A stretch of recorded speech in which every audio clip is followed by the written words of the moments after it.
Ei Ismo mua määrää.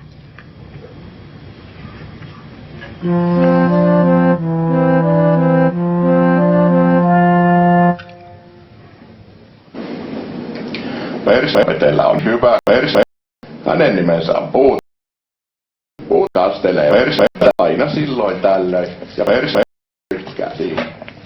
Mutta koska perse on hyvin.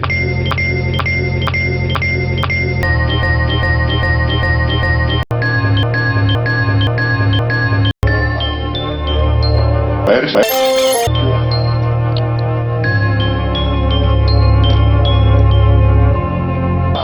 Ja antaa puutarhurille hieman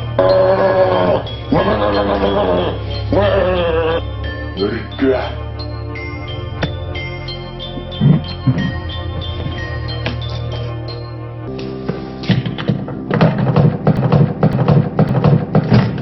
Severi! Tus tänne, mulla on asiaa sulle. Severi! Pois tieltä! Möhmä.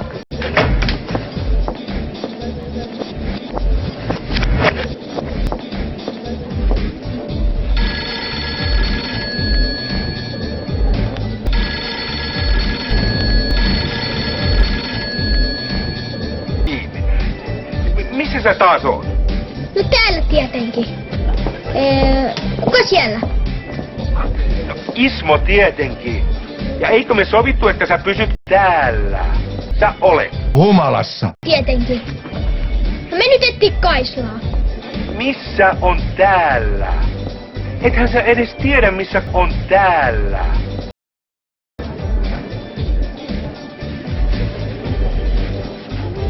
Turku on somen perässä reikä. Kyllä? No tytölle. Ei ole näkynyt, mutta sä voit jäädä odottaa tänne, jos se vaikka tulisi paikalle. Joko sun palvelu alkaa kohta?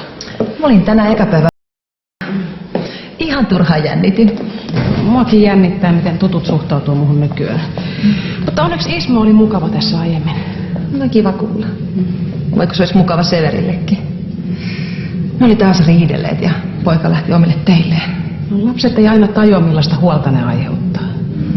No, välillä näyttää ihan siltä, että Ismolla olisi ikinä ollut omia lapsia. Ismo taitaa itsekin olla välillä aikamoinen pikkupoika. Niin kuin kaikki miehet.